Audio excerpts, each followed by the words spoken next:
Are you sad about Kim Kardashian and Pete Davidson breaking up? I can honestly say I have given it not one thought. We have to begin, of course, with the saddest piece of news ever, and that is the death of Olivia Newton-John. Yeah. She died at 73, and like anybody who grew up in the 70s or the 80s, like worshipped her. Either was in love with her or wanted to be her or both. And I have really vivid memories of like just absolutely adoring her as a child and having the Xanadu soundtrack on 8-track and singing along with every song. And I had the koala blue sweatshirts and t-shirts, like oversized 80s sweatshirts. And from, she made it seem like she could be your best friend, right? She was ridiculously talented and she had that thing and that incredible charisma, but seemed so down to earth and so accessible that she could like be your warm, sweet best friend. I was gonna say, yeah, there's definitely a warmth and an openness there that I think was a real key to her success. And she was somebody with a really eclectic career. Like people forget when she started, she was like a country singer. Like I Honestly Love You. These were sort of country songs that crossed over on the U.S. charts anyway. Dave was saying, you've made a cultural impact when like the most metal person I follow on Instagram had like I Honestly Love You in their Instagram stories today. So like even they are mourning her passing. I met her once. Yeah. I got to interview, she was in the movie of Sordid Lives, and I interviewed her and Del Shores for The Advocate. And what was funny about it was, I mean, they were hilarious. Like they had been friends for years and they were just like, it was like two 12-year-olds at a slumber party. They were just goofing on each other and having fun. But they were like, oh, well, meet us this place in Santa Monica where we like to go. It's this restaurant, blah, blah, blah. So we're sitting at this outside table and it's on like right there by the ocean. Like, is it First Avenue, I guess? Is that the Ocean Boulevard? Ocean Boulevard, yeah.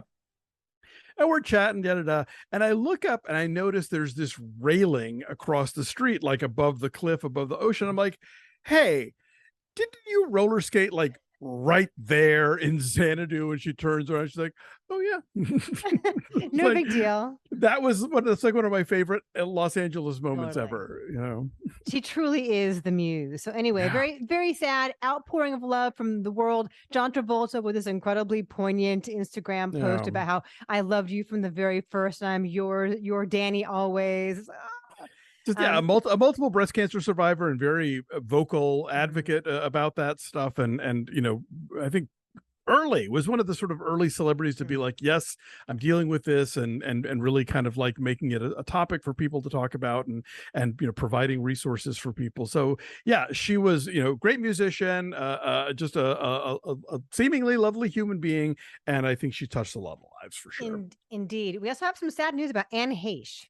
Yes. Weird story about how she crashed her car into a house in Mar Vista. There's video out there of her just storming down the street in Mar Vista, which is a neighborhood like kind of near the 405 and the 10 and kind of just normal houses that became crazy houses. Anyway, but she ran into this house and the house caught on fire. And she's in extremely critical condition now afterward. She's in a coma as we speak, is my last understanding. Yeah. There are all these stories now of like people who saw her earlier in the day and she went and bought some wig at like a hair and makeup store. And the guy had posted photos on Instagram. And so people are trying to piece together what all has happened.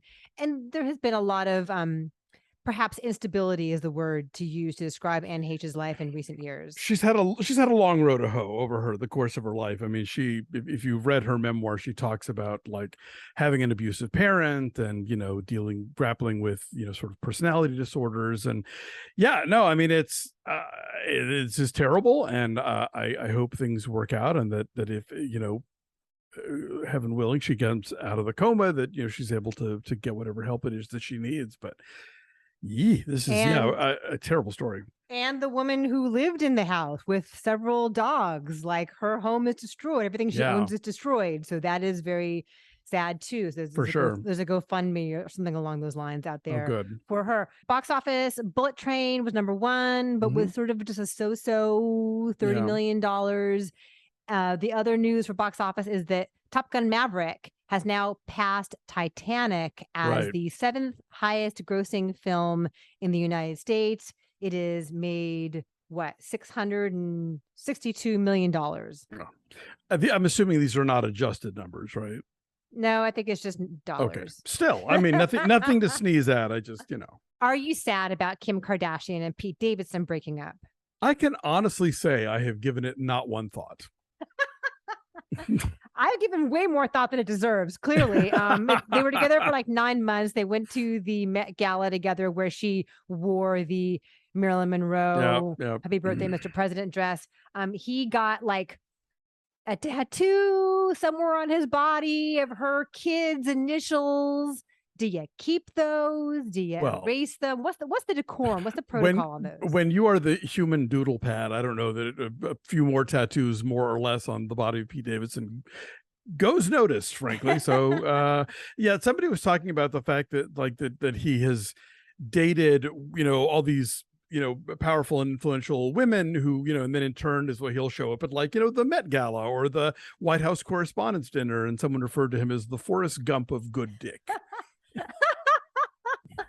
And he was in Bodies which we reviewed last week. Yes. How convenient that his big celebrity breakup should happen when he has a new movie in theaters. Look over here. I'm just saying. Have you seen this story? This former Nickelodeon star, Jennette McCurdy, who was on iCarly. She was like the funny, wisecracking sidekick to Miranda Cosgrove or to Ariana Grande. She has this memoir out now about the horrific abuse that she suffered at the hands of her mother, and also of Dan Schneider, who is like you know what I'm talking about? Yes, she's not the first to talk about Dan Schneider. Yeah, right. The icky Nickelodeon dude who allegedly. I'm sorry, allegedly. I should say allegedly. Who has an alleged foot fetish. But she's really, really candid in this book about what she went through in terms of her mother pushing her, in terms of the really, really inappropriately like personal and intimate relationship that she had with her mother, in terms of the substance abuse and the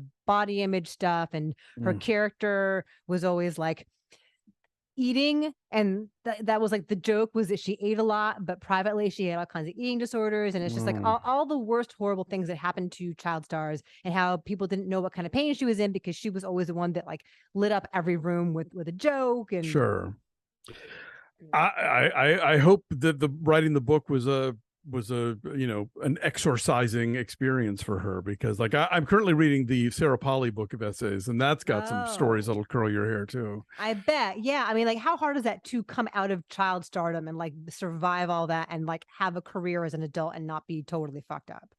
It is not everybody manages it. So yeah, it is hard. James Franco has been cast as Fidel Castro. First of all. Second of all, John Leguizamo posted a thing saying what bullshit that is to have somebody who is not Latino. Yes. What are your thoughts on all this? I mean, and now what? Castro's daughter is defending the choice. I mean, I tend to think that Leguizamo is right. I think that there is such an embarrassing history of cross-ethnic casting in the American film industry. I mean, if you've never seen a movie called Dragon Seed, where Katharine Hepburn plays Chinese, check it out next time it's on TCM. Your jaw will hit the floor. There is no good reason why you don't cast a Latino actor as one of the most famous Cubans ever, or infamous Cubans ever, however you want to look at it. It's not like we are lacking for, big name, talented, can put butts in seats, actors who are Latino. So like, I don't get why James Franco, of all people. Lars von Trier has Parkinson's disease. Yes, he does. But he's still planning to continue he's doing like a sequel to The Kingdom right now, I think. And he says he's going to finish it. The Kingdom Exodus is premiering at Venice. So when you go to Venice, Alonso, you could see this movie. Perhaps. I better hurry up and see The Kingdom then. I never saw it. That was his TV show. It was like 10 episodes or something. And then they remade it for American TV, like Stephen King did a version of it. It's all set in a hospital. Do you know this? I do not. I know a lot of his stuff, but not that. So so that is that, but it's got to be hard to do all of that and do the whole like press circuit and festival circuit. So he's dealing with that. Some happy news.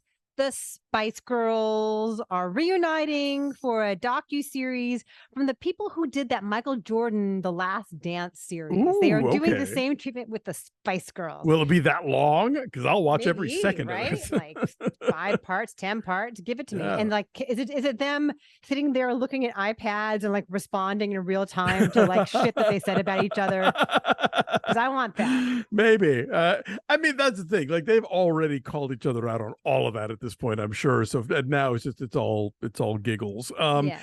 Yeah, no, I mean it's their rise and fall was a fascinating look at not just their own individual story, but sort of what it says about the idea of kind of like a manufactured fame in the world and how things can be created in one way and then sort of, take off and get a life of their own. I think, I'm sure it's a fascinating story. I look forward to hearing them tell it. It'll be very fun and juicy. And then you'll be happy to know Nicole Kidman will remain as the face of AMC theaters. Heartache will continue to feel good. Good. In a place like this.